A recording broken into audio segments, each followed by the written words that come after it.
I recently bought one of, if not the lowest mileage right-hand drive Lamborghini Murcielago LP640 in the world. What I didn't know, what was about to unfold, was that this is the most divisive car I've ever bought. And some of you know I've been thinking about manual swapping it or selling the car, as it's such a special example it would be a shame to make it a project car. So there was only one guy to talk to about this process, Houston Roadster, the man who rebuilt a flooded Bugatti Veyron and who's built a reputation manual swapping Murcielagos like no one else. And today I'm at his shop to discuss the future of my car. Look who it is!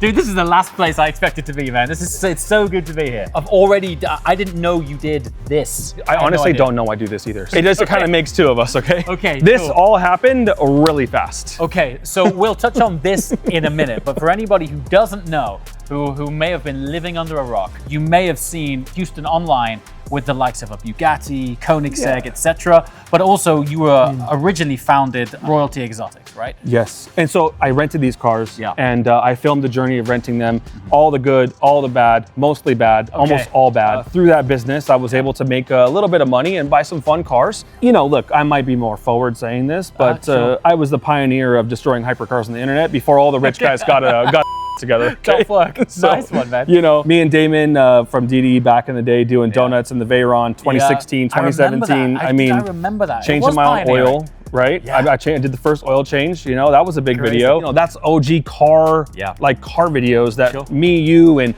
all the guys that are making these videos right now, we wanted to see, 100%. we wanted to make, you know? I think that's how it started. We made content that we couldn't find. And we did stuff that no one else had done yet, right? Yeah. Like me and Stradman doing donuts in the snow in my Veyron, like skiing behind the car, like super that cool stuff. stuff. Sounds like a normal thing. It's hard to make content these days, right? Really And that's kind of why. That's kind of why I'm like, what do I do? You know? Like, So there's some. I mean, in here there are some. I think that might be the wildest car here. We'll touch on that shortly. I didn't know, and forgive me, that you were basically the manual swap guy, seemingly. The story goes back to Savage Garage. Me and Randy were really good friends. He was building a wide body like Lamborghini Murcielago, and he needed some manual parts. I had some. I had bought them over the years, like just collecting them, because one day I was going to buy a Murcielago and I was going to make it manual. And everybody, I mean, mostly Ed Bullion. And me and Ed are friends, so I can talk crap about him on the internet, okay? But it was always like, no one's ever going to figure out the software. And so like, I never tried. And I was like, always like, oh, well, Ed already looked into this, right? And how hard was the software? It took me like 15 minutes.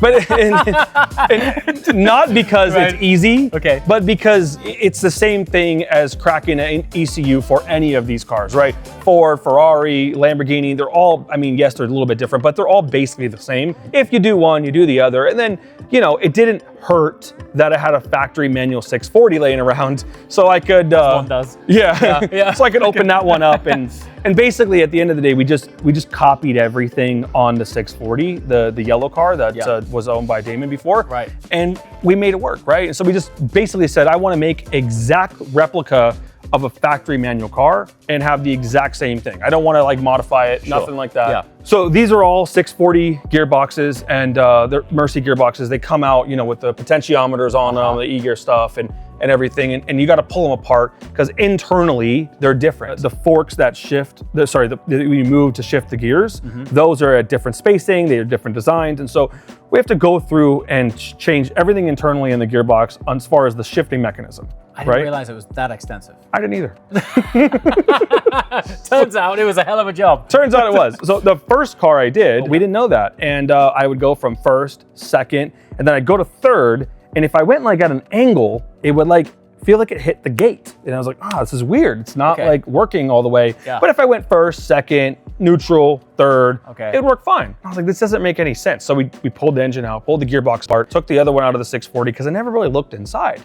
Just always assumed it was the same. It wasn't. Put us back on the drawing board for a couple more months, but we figured it out, and we got on the right page. And so how many of these are you swapping now? I mean, obviously you have a few in the shop, and we need to have a chat.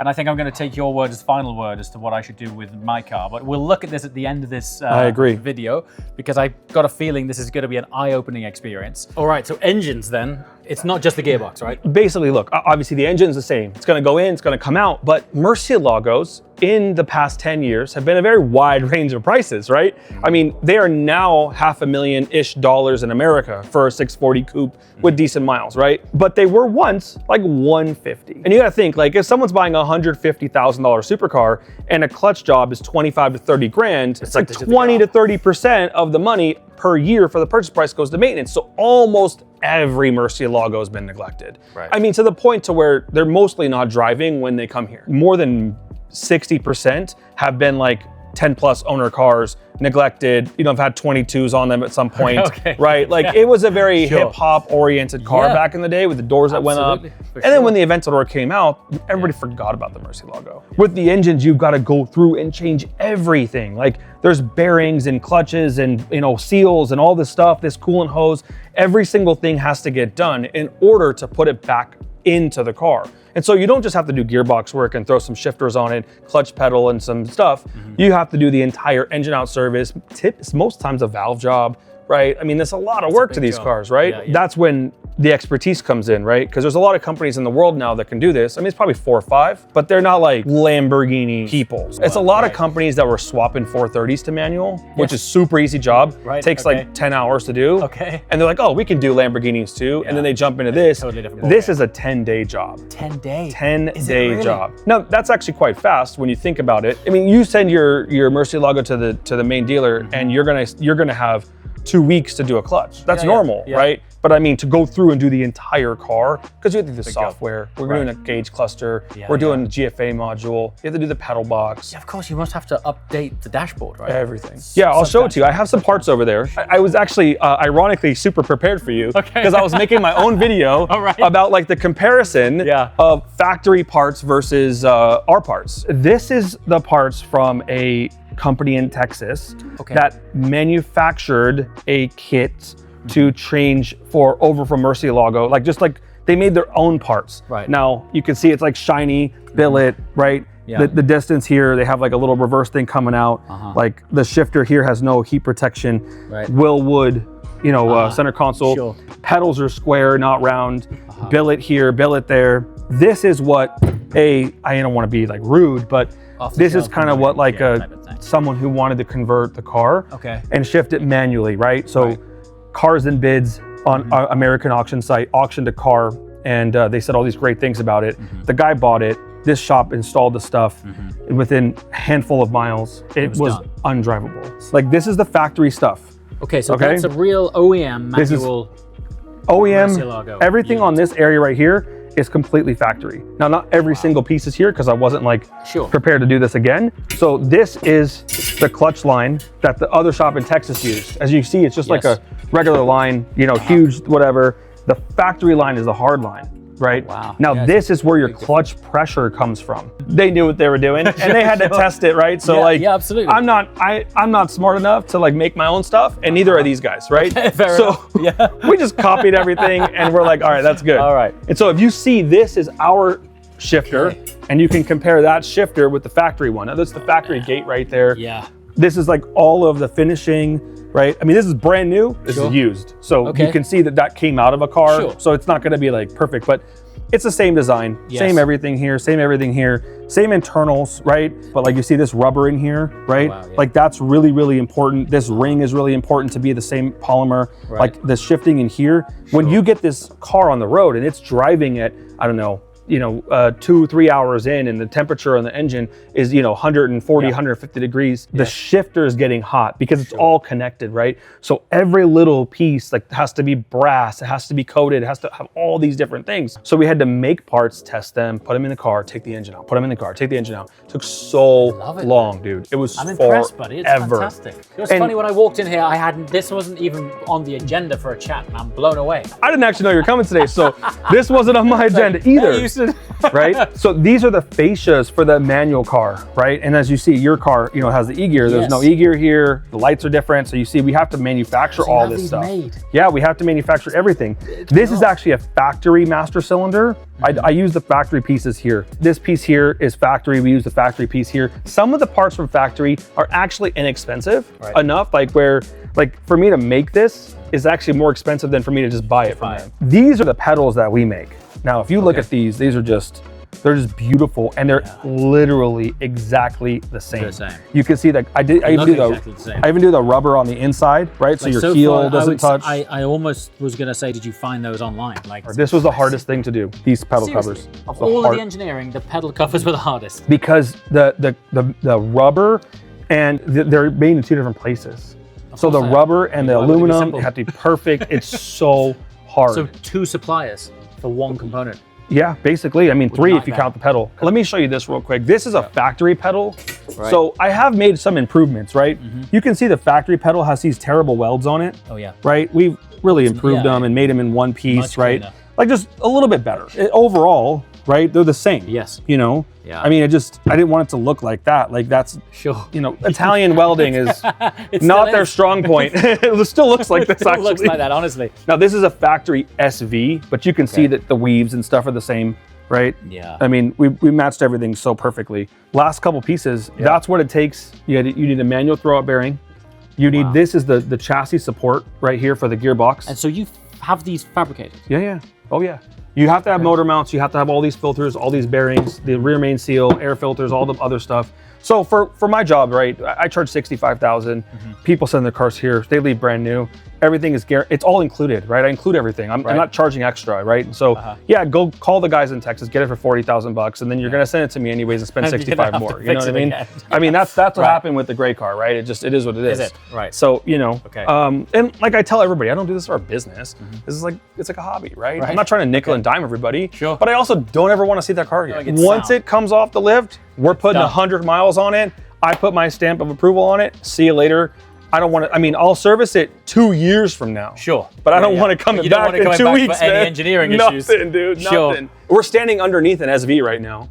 And so you can kind of see, you know, what these things look like underneath and what it takes. You have to take every single thing apart to get to that stuff and to do these things. And then, you know, you've got to cut a hole right here. This is where the hole goes, right here. This is what the factory tub is like. So we 3D scanned the factory tub, right? And in the factory tub, you know, it's molded like this. Yes. So we cut out that thing, and when we insert this in there, and this gets sealed in, so your tub has all the protection. So this is that car that came from Texas, and you can see the difference. So that other shifter over there, that fancy one, the shiny one, just sits right there. Okay. That's it. And so slots in there? No, this is the wrong one, right? They don't put any protection, they don't do any sealing. So the shifter's open to the elements. So imagine the heat, the roads, the smells. Yeah. Everything is open. Now this is a Roadster, so it's not the same, but you get a coupe, turn the AC on, and you got 120-degree air coming through the thing. And then plus software, right? There's a way to do this without doing the software, where you can ground a couple wires and, you know, change some stuff and drive the car off. And then there's a way you can do it the right way and load the factory files with the torques, curves, and all the stuff that the factory did, and that's what I do. How long did it take you to complete this? Over a year. Over a year. The first one took over a year, yeah. First one. Yeah. So to master it and get all of the pieces engineered and designed, it was over a year. Well, to do it to where you could sell it. Like my car drove in a month, but it drove bad. I mean, it didn't drive good, right? Yeah. I mean, the first, I don't want to say my car, like I own the car. It's just like the car I bought to do is first a test car, right? Sure. And yeah, I mean, it just, we learned so much, right? Like I've done about 43 cars so far. And how many of them out of interest have been SVs? 3. Because that's got to be like, I mean, that's one of my old times would be a manual SV. That's my SV right there. That's one of my friend's SVs up there. Okay. And then I did a silver car, a black car, and there's a red, not that red car, ironically has an SV pipe kit on it, but there's a red car that's waiting to get done. So 3 will be completed by the end of the month. 2 more, so 5 out of US cars, 38, 5 are already manual. That's one of my Halo cars. It's a manual SV. I think it is the best, right? Unbelievable. I don't think that you need another car. No. I mean, it's up there with an F50. Like it's so special. I would say you have an F50, you have maybe a Zonda F Roadster, right? Carrera GT. CGT is good too. It's on a 12, but you know, it's up there, right?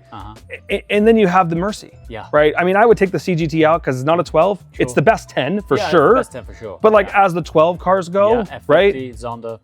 And then you have the Murci, right? What other manual V12s are out there? Nothing. You're getting 9/10 of the $10+ million cars.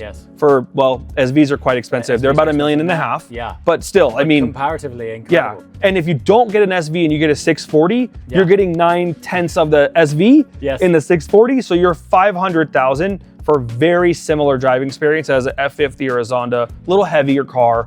SV makes up a big difference in the weight department. But like at the end of the day, I mean, as a road car, for a normal person that's not a, you know, working millions and millions of dollars a year, 640 is all the car you need. What's the biggest difference? I've only ever driven Damon's manual pre-LP car.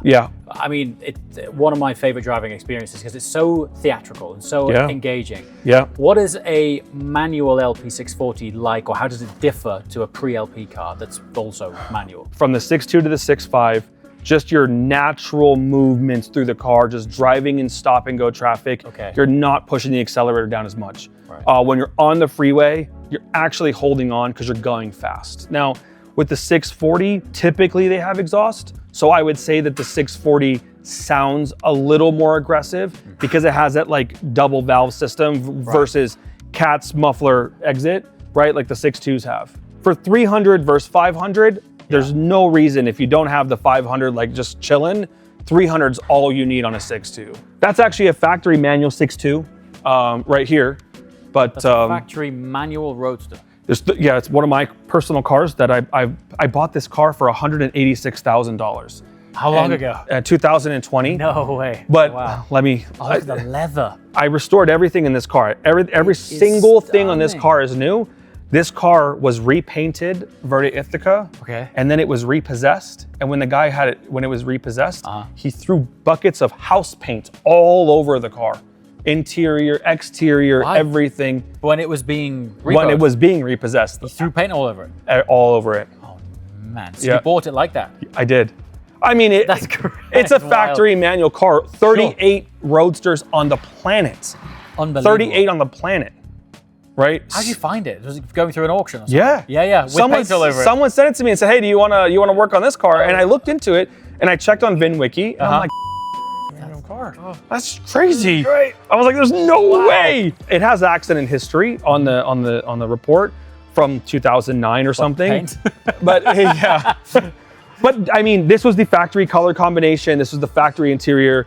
I went through and restored this. I believe that there's a point in life when this car, the history on the report's going to be like a McLaren F1 or a Zonda, where a factory manual car won't matter. Right? The VIN number will mean everything, and the whole deal won't mean anything else. You know, it's worth more than $186,000. Exactly. So it's a bonus. It doesn't matter. It worked out. You know, man. if someone's going to buy it, it's worth more than what I paid. These are all. That's the factory carbon. All this stuff. Everything is phenomenal. Everything is really nice. How much restoration work have you done on this? Is this full engine out? The full works? See the chassis? Yeah. The chassis is new. I took every nut and bolt off this car.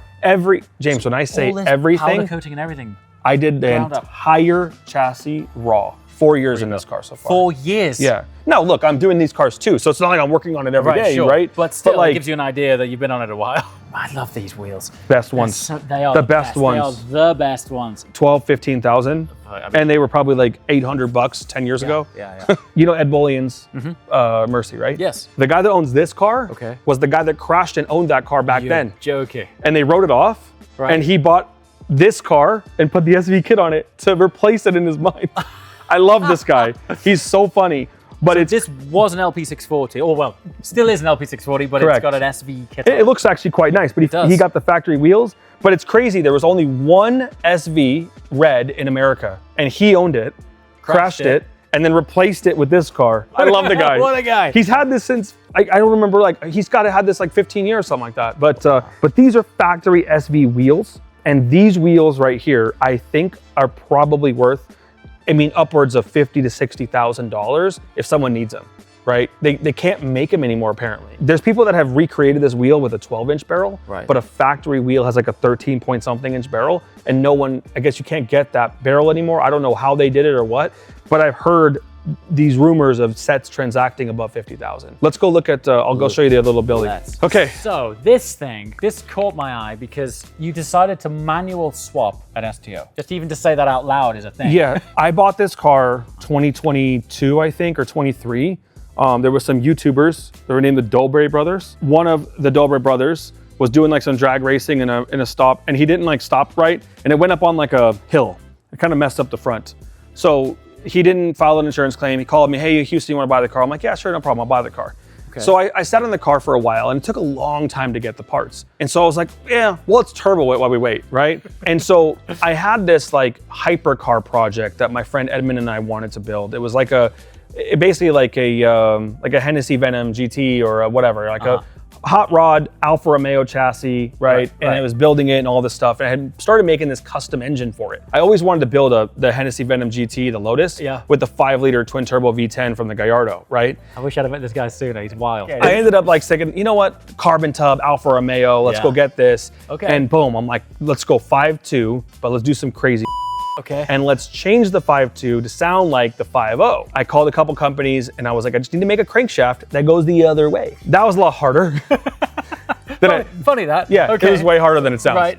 But there was companies out there that they made it happen. So it was a company in Austria, we ended up making it happen, and I had to do like a billet block and a bunch of stuff. And so this motor that's standing right here, right next to us, is the Even Fire 5.2 that I had made in billet and all this fancy stuff, reverse fire crank. I made the motor. You actually did. This motor runs and does everything. It's on the dyno. I had a dyno video of it. Revs to a little over 11,500 RPM. Makes some crazy horsepower. We did like. What do you mean? A little over 11,500? Just a little over. It sounds wild. It sounds. Man, I wish this was in the car. I want to hear this thing. It's incredible. I agree, right? I wish it was in the car, and I'll tell you why it's not in the car, because I made a little mistake. This motor wasn't supposed to go in this car. It was supposed to go in that hypercar. I have the chassis. I spent like $500,000 in this chassis. I got like a full thing. I spent like a lot of money engineering this hypercar. This car, and you haven't completed this thing yet. I sent it to Italy to do the body and all the stuff, and then you know, your taste changed. Started the project 2018. Sure. It's 2023 now. I'm like, oh my God, things what am I gonna do?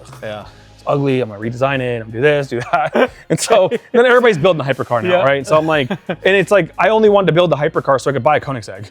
You know? Well, I'll skip the hypercar. So I took the engine and I said, you know what? This will actually fit in the STO. I took the STO engine sitting right there, right? Took the STO engine out and said, forget it. Let's put this in there.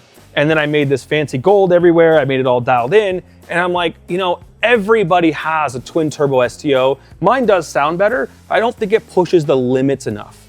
So let's manual swap it, right? I have this gearbox here that was for the hypercar still, right? Okay. And I didn't realize all these different things at the time, but I was like, oh, I'll just put this in. I'll make a mount for it, slap it in there, we'll fire it up, we'll turn it on, no problem. I didn't realize about the crankshaft being completely different with the throw-up bearing and all this stuff. So about a year's worth of engineering happened. I made this custom clutch here to fit for this gearbox. I put the engine in, and then one day, someone's like, hey, Houston, did you do the drop gears? And I was like, yeah, they're done, they're PPG. And he was like, well, you did them for the Gallardo. And the Gallardo and the Huracan have a different front diff. And I was like, oh. You're kidding me. So I had to pull everything back out, strip the gearbox apart, had to measure the diff. We had to get had to take a front diff for a Huracan apart, measure the ratios and all the stuff so I could make the rear diff and the front diff work together. I'm having another gearbox made right now that I swear will be done in the next 2 weeks with the right drop gears. Then I'm gonna put all this stuff back in and then drive the car. This is the rear chassis mount. Oh man, let me show you how this goes. There's another piece that goes here. Right. But basically, this goes here, and so it looks kind of cool, right? And so in the Huracans, the gearbox mounts to the chassis. Yes. So it's a little shorter.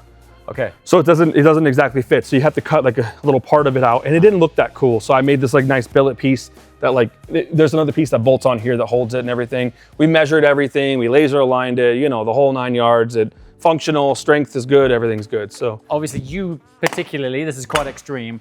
We don't have the same tuning culture in the UK. It's like, might wrap the car, put some wheels on it, straight pipe exhaust. There's not a lot of people going this extreme. No. There seems to be. I don't think there's a lot of people that's out here though. I think it's appreciated. I think I'm one of the few people that take this kind of actually do risk. it. You remember the Veyron that went into the water, right? Yeah. And I rebuilt that car. That was actually like a pretty good project. So I pulled just like that, nut and bolt restoration, every single thing. Had to work with Bugatti corporate and all the stuff. Yeah. And with that car, I was like, this is obviously really cool. I'm gonna upgrade the turbos. I'm gonna fully straight pipe it, and I'm gonna tune it. And we tuned it. I made about 1,300 and something horsepower, and it spits about 8-foot flames out the back of it. And then I was like, wow, it's not like good enough. Okay. And I saw the excitement in your face. What he's talking about is like not quite there yet. Yeah. And so I released the car, I did quail, we did all these little things and everything. And then I was like, they made this Chiron Extreme, the final Chiron, right? And I was like, I saw it. All matte carbon interior. I mean, the roof was matte carbon, the dash was matte carbon, the door panels were matte carbon. Damn near seats are matte carbon. Right. I was like, whoa. Oh, it looks amazing. Okay, cool. So I found a carbon guy. I said, take every single piece out of my interior and make it in carbon. So I'm at the hair of that being done right now. We're gonna have to come back to Vegas, guys. So where are we now? This used to be my wife's furniture store. There used to be 25 cars in here. Okay. But then I converted them all, right? And then they all left. This is Damon's car here. So this was the factory manual. Still is the factory manual. And then it was crashed. Kind of crashed, yeah. Okay. It was destroyed. Destroyed, yeah. And I restored it. Everything went brand new. Yeah, brand new. Just like the blue car. Yeah. I mean, you can sit in this car, brand new. Have you ever been in this car before when Damon owned it? No. Oh, well, then it doesn't have the same effect. Right, sure. Oh, look at the interior. Sit in it now, and just. My God. This is a real Lamborghini. Wow, that's a factory gated LP640. Correct, and it smells like a real Lamborghini. Man, it really does. Brand new. Dude, look at the pedal box down here. Yeah, but remember the pedal box you just saw? Yeah. And just compare it. They're exactly the same. That came from Santa Agata, like this. Yep. Oh, the pedals, the brakes got an interesting weight to it. Well, I mean, it's off. Yeah, but the ABS model. But it's nice. But look down here. That's the dream right there. Yep. We haven't had a chat about what you think I should do. The internet's given me their opinion a lot. What does the internet say? It's split into two camps. Well, there's only two options. You only live once, manual swap it and drive it. And the other camp is, that's a holy grail, hasn't burnt a full tank of fuel, probably the world's lowest mileage right-hand drive example. My question to you, and you don't have to answer this, do you care about money? Depends where I'm placing it. I'm asking you, do you care, is money your motivator? No. So then you have to swap the car. Because the only thing that car is gonna do is make you more money. It'll never make you smile. It'll never give you an excitement. It'll never emotionally connect with you whatsoever. It's only gonna make you more money. So if you wanna make money, put your money of that car into an investment of much greater value. And I think if that's important to you, sell the car now and buy something that makes more money. But if you like the car and you want to connect with the car, right, and you want to experience a brand new factory fresh Murcielago, I mean, then bring it to Houston. I'm 37, so when this car came out, I was in high school. Yeah. I couldn't afford a Lamborghini in high school. Sure. So imagine having the opportunity to feel what it felt like to drive off in a brand new Murcielago. You're the only one that I know of in almost the entire planet that can have that opportunity today. Yours is the best one I've heard so far. I'm motivated to make it manual because I personally am not motivated by money. I straight pipe my Veyron. Yeah. And it's just, the thing is that like the people who care about that stuff, like if you want to make money in cars, it's just the wrong place. It's the wrong place. Unless you bought an Enzo like 3 months ago. You got one for 3 million and now it's worth 10 million. The Enzo market spoke real quick. Real quick. Second question. Would you sell the LP640 and get into an SV and manual swap that? That's a no-brainer. And I think where you live, an SV is probably less money than it is here. They're probably 600-700 pound versus here they're about, the lowest ones are like $1.2 million. Eventually they're gonna be worldwide, right? You know, 2010 is, you know, we're 7 years away from those cars being able to come to America, basically. I mean, you've seen the Skyline market, right? Dude, the 34s were crazy. I think SV all way, but if you're gonna keep that car, I know you stole that car for what it's worth today. Yeah. So like, take your money and move it up, or just enjoy it now. Enjoy it now. Got some thinking to do. I think we're gonna go and experience one of these cars now. There's something about an LP6, I just love them. Oh, you should smell it. And old really is gold. Particularly when it comes to V12s. Look at it. Yeah, I'm kind of kicking myself. I got one of these at home and haven't driven it more than 5 miles. All right, so I wanted to show you while we're sitting here waiting for the car to kind of like get acclimated to the weather. Remember when I was telling you it was like you go 1, 2, and then you go to 3, right? So like this motion is how the gearbox goes, right? In a normal car, you don't do it like that. You do it like this. Yeah. You know, you're like going crazy, stir it, right? So this motion here, where you go from 2 to 3, is the most important motion in a car, right? And that's where those gearbox forks differ from the e-gear to the manual car, is doing this and being going here at the angles, because they're spaced differently. That's kind of what I was kind of showing you about that gearbox. You know, it's the most important part. But these nuanced details make or break an experience. Because when I first got in the car, I would go 2 to 3 and it would hit like this. It would stop and it wouldn't go in. And so I was like, oh, now what do we do, you know?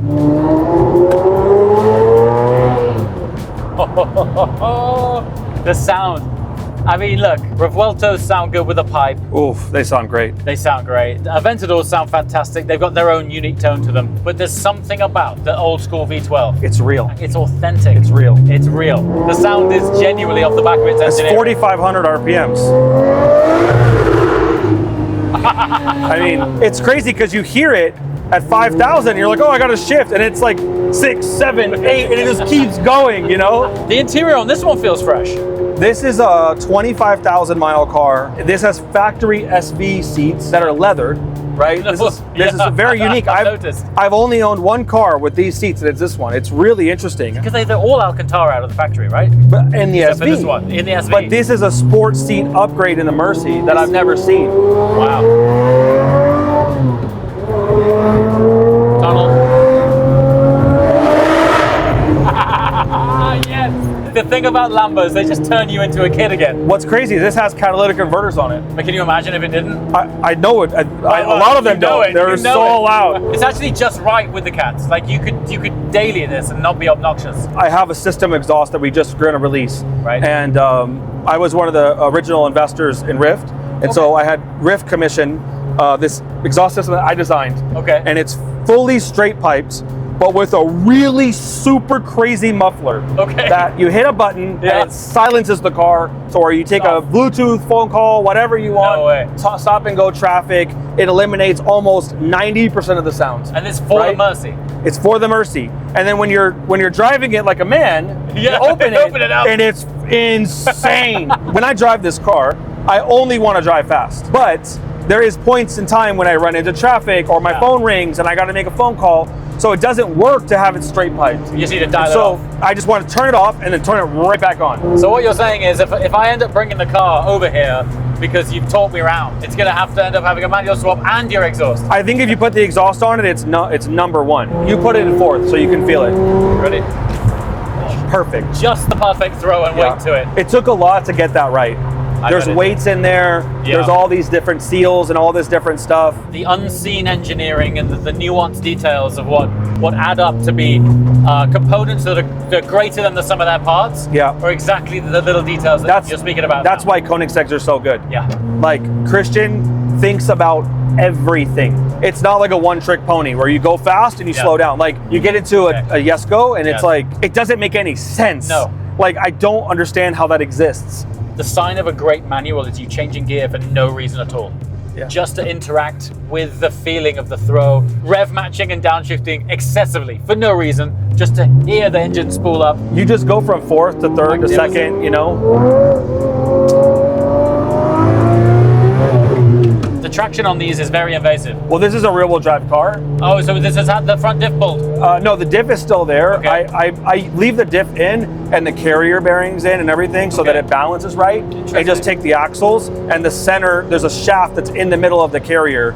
And so I don't ruin the balance and the weight of the car. I like the fact that it doesn't feel like it's floating all over the place. Wow. The carrier is actually a structural part because it's a motor mount. So it's all connected. And so you don't really want to mess with that.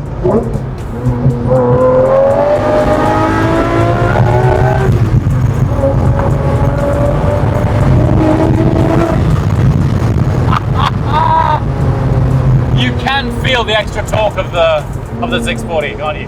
I'm so familiar with how Damon's feels, the pre-LP car, and it is awesome, but it doesn't have the mid-range torque.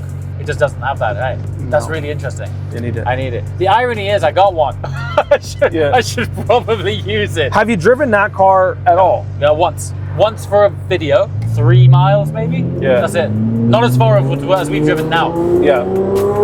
So I really should. Just to take it around the block, you know? Yeah, 100%.